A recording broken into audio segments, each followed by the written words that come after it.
Welcome to Mostly Paleo, Always Delicious, recipes by Miss Sweet D. On this blog, you'll find paleo-inspired recipes that are guaranteed to always be delicious. Today's recipe is a simple yet delicious meatloaf. Today's recipe calls for ground pork, ground turkey, ground beef, 1 whole onion, 4 to 5 cloves of garlic, 1 egg, 1 green bell pepper, tomato paste, dried basil, dried oregano, dried thyme, paprika, black pepper, pink Himalayan salt, cumin, and almond flour. I'm going to set our seasoning, our almond flour, the tomato paste, and the egg to the side. And then now I'm going to cut up the bell pepper.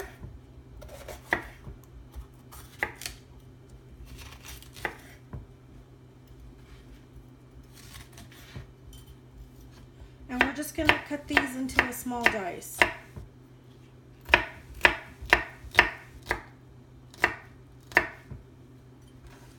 And I'll add it to our meat.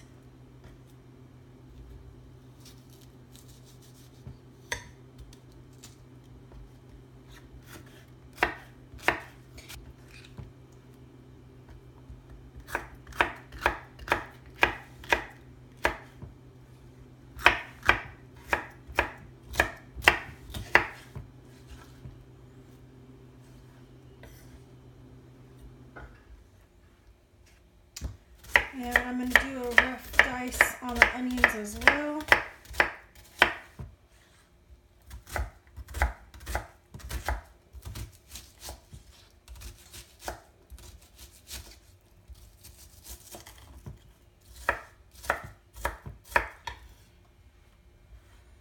Alright, and then for the garlic, I'm just going to do a rough chop as well.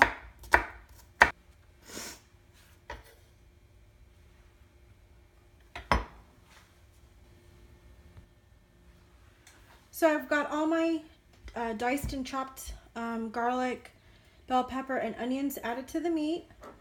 I'm going to dump in all my seasonings. I'm going to crack my egg right in. And if you wanted to, you could beat your egg before you add it, but I don't feel the need. Then I'm going to add about half of that tomato paste. Then you're just going to take your hands and you're going to get in there and you're going to mix it good.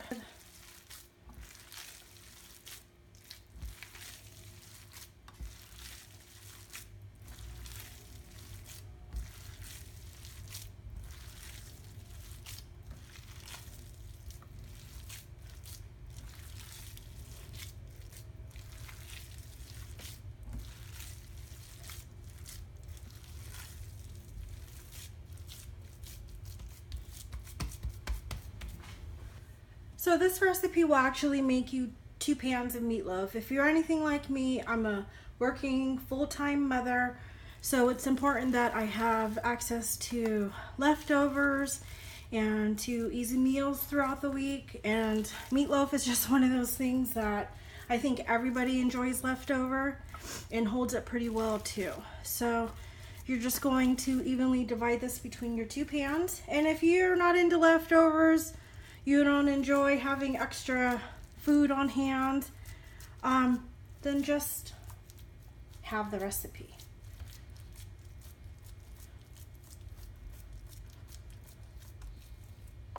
So we'll get these in the pans, flatten it out.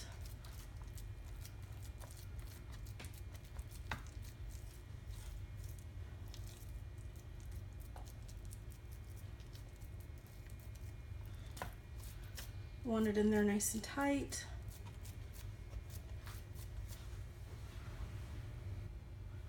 So with the remaining tomato paste, I'm just gonna take it out with a spatula and lightly coat just one of them.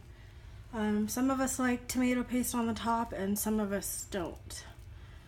So what we sometimes do with our meatloaf is top it with a paleo barbecue sauce, and we find that really tasty.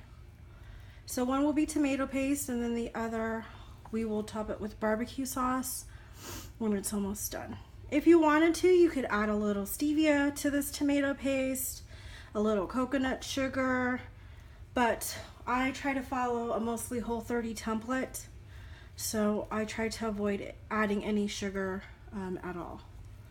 So that's it. These pans will go into a preheated 400-degree oven, but typically these meatloafs will cook for a good 45 minutes, sometimes a little bit longer. So that's 400-degree oven, preheated, no cover. I took the meatloaf without the tomato paste out of the oven. It's been in there for 35 minutes. I've poured some compliant Paleo barbecue sauce on top, and I'm just going to spread that out. Then I'm going to stick this back in the oven and let it finish cooking for another 10 to 15 minutes. Okay, so the meatloafs are done. I got the one with the tomato paste and the one with the barbecue sauce. I'm going to let these rest for about 10 minutes. Then I'll take it out the pan and slice it so you can see how they turn out. So there we have it. The meatloaf has rested. I've sliced a couple of slices so you guys can see it. It's a nice firm texture, and yet it's not dry. Thank you for watching, and see you guys next time.